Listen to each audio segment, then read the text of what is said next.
The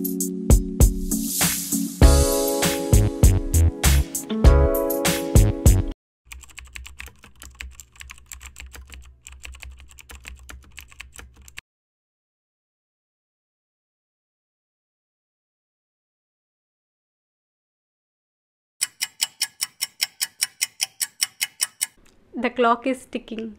so ఒక famous book కూడా రాస్తున్నారు ఈ టాపిక్ మీద. నాకు తెలిసినంత వరకు ఏఎంహెచ్ బ్లడ్ టెస్ట్ గురించి చాలామంది వినకపోయి ఉండొచ్చు. ఇందులో చూసినట్టయితే మా ఏఎంహెచ్లో will I able to conceive అంటే కన్సీవ్ అవ్వడానికి ఏఎంహెచ్కి సంబంధం ఏంటి అనేది మనం దీంట్లో తెలుసుకుందాము. ఈ పిక్చర్లో చూసినట్టయితే మీ మదర్ కడుపులో ఉన్నప్పుడే మీరు మన ఓవరీస్లో 6 to 7 మిలియన్ ఎగ్స్ ఉంటాయన్నమాట. సో అప్పటి నుంచి పుట్టిన తర్వాత అంటే at the time of birth పుట్టేటప్పటికి 1 to 2 మిలియన్ ఎగ్సే అయిపోతాయి అవి. సో అప్పుడు 6 to 7 ఉన్నవి పుట్టినప్పటికి 1 to 2 మిలియన్ వరకే అయిపోతాయి అన్నమాట లోపల ఉన్న ఎగ్స్.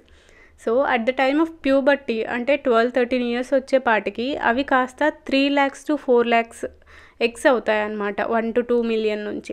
సో అక్కడి నుంచి ఇంకా ఎవ్రీ మంత్ పీరియడ్స్ రావడంతో అరౌండ్ ఒక పర్ మంత్కి 1000 ఎగ్స్ అలా వేస్ట్ అవుతూ ఉంటాయి అన్నమాట. ఇమ్మెచ్యూర్ ఎగ్స్, ఇంకా మెచ్యూర్ కానీ ఎగ్స్ అనేవి ప్రతి నెల 1000 ఎగ్స్ అనేవి ఇట్లా వేస్ట్ అయిపోతూ ఉంటాయి.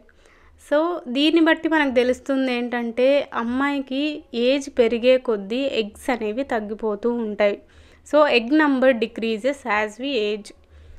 సో ప్రతి అమ్మాయికి ఓవరీస్లో ఎగ్స్ అనేవి 20sలో ఉన్నప్పుడు ఆ ఏజ్లో ఉన్నప్పుడు బాగుంటాయి అన్నమాట. సో హెల్దీ ఎగ్స్ ఉంటాయి, at the same time number కూడా ఎక్కువగానే ఉంటుంది. అండ్ 30sకి వచ్చేపాటికి నంబర్ అనేది డిక్రీజ్ అయిపోతుంది, తగ్గిపోతుంది.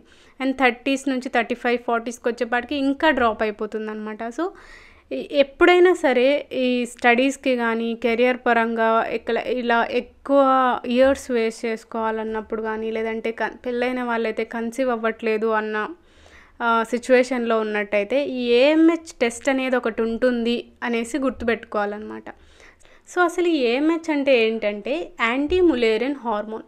నార్మల్గా మన గర్భాశయంలో అంటే మన యూటరస్ సైడ్స్కి 2 ఓవరీస్ ఉంటాయి కదా, ఓవరీస్లో ఎగ్స్ ఉంటాయి. ఆ ఎగ్స్ నుంచి ఈ యాంటీ ములేరియన్ హార్మోన్ అనేది రిలీజ్ అవుతుందన్నమాట బ్లడ్లోకి. సో ఆ ఎంత రిలీజ్ అయింది అనేది మనం బ్లడ్ టెస్ట్ ద్వారా ఆ హార్మోన్ని చెక్ చేయడాన్ని యాంటీ ములేరియన్ హార్మోన్ టెస్ట్ అంటాము. దీన్ని ములేరియన్ ఇన్హిబిటింగ్ హార్మోన్ అని కూడా అంటారు. యాంటీ ములేరియన్ హార్మోన్ని ములేరియన్ ఇన్హిబిటింగ్ హార్మోన్ అని కూడా పిలుస్తామన్నమాట. ఇదొక బ్లడ్ టెస్ట్. ఇందులో ఏం తెలుస్తుందంటే మనకు ఓవేరియన్ రిజర్వ్ అనేది తెలుస్తుంది. అంటే మనకు ఎగ్స్ నుంచి ఈ హార్మోన్ అనేది రిలీజ్ అవుతుంది కాబట్టి మనకు ఈ టెస్ట్ చేసిన తర్వాత ఎన్ని ఎగ్స్ ఉన్నాయి అనేది తెలుస్తుంది అనమాట. అంటే ఓవేరియన్ రిజర్వ్ మన ఓవరీస్లో ఎన్ని ఎగ్స్ ఉన్నాయి అనేది తెలుస్తుంది. సపోజ్ ఎగ్స్ కనుక ఎక్కువ ఉన్నాయనుకోండి మనకు హార్మోన్ ఎక్కువ రిలీజ్ అవుతుంది. సో మన వాల్యూస్ అనేవి ఈ బ్లడ్ టెస్ట్లో ఎక్కువ కనిపిస్తాయి. అదే ఎగ్స్ తక్కువ ఉన్నాయనుకోండి మనకు హార్మోన్ తక్కువగా రిలీజ్ అవుతుంది కాబట్టి బ్లడ్ టెస్ట్ చేసినప్పుడు ఏఎంహెచ్ లెవెల్స్ అనేవి తక్కువగా కనిపిస్తాయి అన్నమాట. సో ఈ పిక్చర్లో చూసినట్టు మనకు ఓవరీస్లోని యాంట్రల్ ఫాలికల్స్ నుంచి అంటే అప్పుడప్పుడే మెచ్యూర్ అవుతున్న ఫాలికల్స్ నుంచి మనకు ఏఎంహెచ్ అనేది ఈ యాంటీ ములేరియన్ హార్మోన్ అనేది బ్లడ్లోకి రిలీజ్ అవుతుంది అనమాట. సో మోర్ ఎగ్స్ ఉంటే హై ఏఎంహెచ్ ఉంటుంది బ్లడ్లో, లెస్ ఎగ్స్ ఉన్నాయనుకోండి తక్కువ ఎగ్స్ ఉంటే తక్కువ ఏఎంహెచ్ అనేది రిలీజ్ అవుతుంది. సో దీన్ని బట్టి మీకు ఒక డౌట్ రావచ్చు, ఈ ఏఎంహెచ్ బ్లడ్ టెస్ట్ ద్వారా మనము ఎగ్ క్వాలిటీ కూడా తెలుసుకోవచ్చా అనేసి.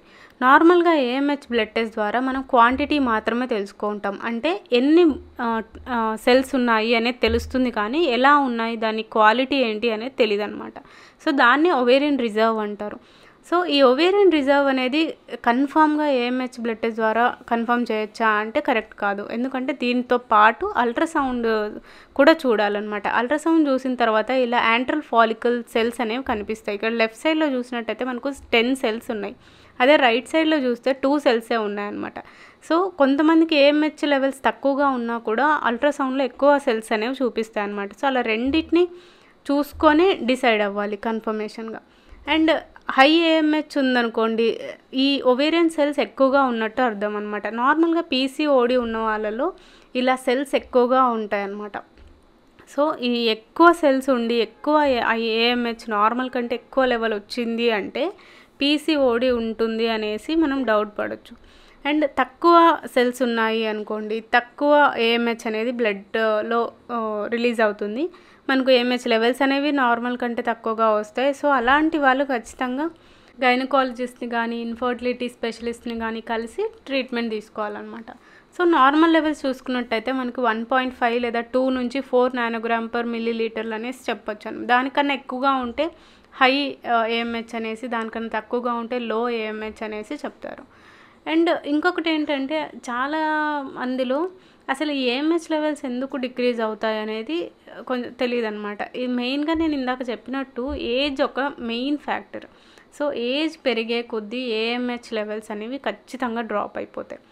అండ్ దీంతో పాటు స్ట్రెస్ అనేది ఇంకొక మెయిన్ ఫ్యాక్టర్ అనమాట. సో ఈ మధ్యకాలంలో స్ట్రెస్ అనేది ప్రతి ఒక్కరికి ఉంది. స్ట్రెస్ ఎక్కువ అయ్యే కొద్దీ ఈ యాంట్రల్ ఫాలికల్ సెల్స్ నుంచి ఏఎంహెచ్ రిలీజ్ అవ్వడము ఇదంతా కూడా తగ్గిపోతుంది అనమాట. అండ్ ఆల్సో ఎండోమెట్రియాసిస్, గర్భసంచిలో ఎండోమెట్రియాసిస్ ఉన్న అలాంటి ప్రాబ్లం ఉన్న వాళ్ళలో కూడా ఇవి తగ్గిపోతాయి. అండ్ క్యాన్సర్ ట్రీట్మెంట్స్లో కీమోథెరపీ కానీ రేడియోథెరపీ కానీ తీసుకున్న వాళ్ళలో ఫాలికల్ సెల్సే డ్యామేజ్ అయిపోతాయి కాబట్టి, అలానే సర్జరీస్లో కూడా సెల్స్ డ్యామేజ్ అయిపోతాయి కాబట్టి దాని నుంచి రిలీజ్ అయ్యే ఈ హార్మోన్ కూడా తగ్గిపోతుంది అనమాట.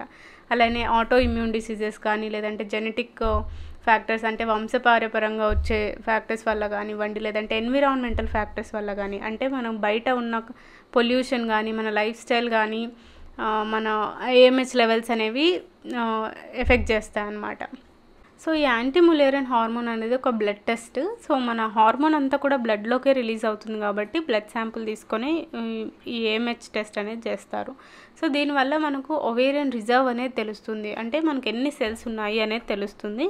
సో ఆ ఏజ్కి ఇప్పుడు ఫీమేల్ 25 to 30 ఇయర్స్లో ఉన్న వాళ్ళకైతే ఎన్ని ఎగ్స్ ఉన్నాయి అనేది నార్మల్ లెవెల్గా ఉందా, లేదంటే పీసీఓడి ఉందా, లేదంటే తక్కువ ఉందా, ఎంత తొందరగా ప్రెగ్నెన్సీ అనేది ప్లాన్ చేసుకోవాలి, లేదంటే తక్కువ ఉన్నట్టయితే ఫర్టిలిటీ ట్రీట్మెంట్ తీసుకోవాలా లేదా, ఇలాంటి ప్లానింగ్స్కి అన్నిటికీ కూడా ఈ ఏఎంహెచ్ టెస్ట్ అనేది హెల్ప్ చేస్తుంది అనమాట.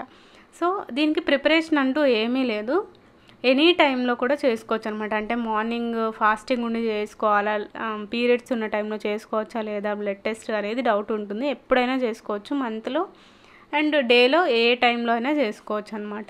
నార్మల్గా అయితే 2 to 4 నానోగ్రామ్/ml అనేది నార్మల్ లెవెల్ అనేసి చెప్తారు. కొన్ని ల్యాబ్స్లో అయితే 1 to 3 అలా వేరీ అవుతూ ఉంటుంది అనమాట ల్యాబ్ని బట్టేసి. అండ్ రిపోర్టింగ్ టైం అంటే 8 to 24 hours లోపల వచ్చేస్తుంది. దీని కాస్ట్ అయితే మనకు 1000 నుంచి 2500 వరకు ఉంటుంది ఒక శాంపుల్ తీసుకున్నట్టయితే. కొన్ని సిటీని బట్టి కానీ డిస్ట్రిక్ట్ని బట్టి ఆ ఏరియాని బట్టి కూడా ఈ రేట్ అనేది వేరీ అవుతూ ఉంటుంది అన్నమాట, చేంజ్ అవుతూ ఉంటుంది. సో ఈ ఏఎంహెచ్ బ్లడ్ టెస్ట్ అనేది మీకు ట్రస్టెడ్ బాగా తెలిసిన ల్యాబ్లోనే చేయించుకోండి. ఎందుకంటే దీనివల్ల మీరు ఫర్టిలిటీ ట్రీట్మెంట్స్ని కానీ ఇవన్నిటిని ప్లాన్ చేసుకుంటారు కాబట్టి ఎక్కడ పడితే అక్కడ చేయించుకోకుండా కొంచెం ట్రస్టెడ్ ల్యాబ్స్లో, కొంచెం తెలిసిన ల్యాబ్స్లో ఖచ్చితంగా మంచి రిజల్ట్స్ అంటే కరెక్ట్గా రిజల్ట్స్ వస్తాయి అనుకున్న ల్యాబ్స్లోనే చేసుకుంటే మంచిదన్నమాట.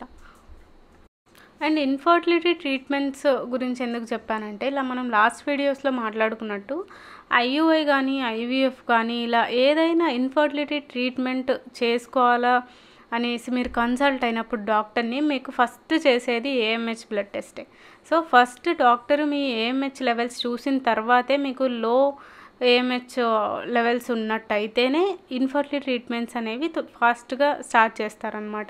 ఒకవేళ ఏఎంహెచ్ లెవెల్స్ అనేవి ఎక్కువగానే ఉన్నట్టయితే అంత తొందరగా ఇన్ఫర్టిలిటీ ట్రీట్మెంట్స్ అనేవి స్టార్ట్ చేయరు, అండ్ న్యాచురల్గానే ట్రై చేయమని చెప్తారనమాట. ఈ మధ్యకాలంలో మనం ఎక్కువ వింటుంది ఏంటంటే ఐవీఎఫ్ ఐయుఐతో పాటు ఎగ్ ఫ్రీజింగ్ అనే పదం కూడా ఎక్కువగా వింటున్నాం. చాలామంది సెలబ్రిటీస్ ఇప్పుడు ఎగ్ ఫ్రీజింగ్ చేసుకుంటున్నారు. అసలు ఎగ్ ఫ్రీజింగ్ అంటే ఏంటి, అది ఎందుకు చేసుకుంటారు, దానివల్ల ప్రయోజనం ఏంటి, అది ఎలా చేస్తారు అనేదంతా కూడా నేను నెక్స్ట్ వీడియోలో ఎక్స్ప్లెయిన్ చేస్తాను. అండ్ దీంతోపాటు ఐవీఎఫ్ దాని గురించి కూడా ఎక్స్ప్లెయిన్ చేస్తాను. అండ్ ఈ వీడియోస్ ఈ టాపిక్స్ గురించి మీకు ఇంకా డౌట్స్ ఏమైనా ఉంటే నాకు కామెంట్ సెక్షన్లో కామెంట్ చేయండి. వాటినన్నిటిని కూడా నేను నెక్స్ట్ వీడియోస్లో ఇంక్లూడ్ చేస్తాను. అది అండి ఏఎంహెచ్ గురించి. ఈ వీడియో నచ్చినట్టయితే ప్లీజ్ లైక్ చేయండి, మీ ఫ్రెండ్స్ అండ్ ఫ్యామిలీ మెంబర్స్తో కూడా షేర్ చేసుకోండి. అలానే ఇలాంటి హెల్త్ కాంటెంట్ ఇంకా చూడాలనుకుంటే నా ఛానల్కి తప్పకుండా సబ్స్క్రైబ్ చేసుకోండి. Thank you.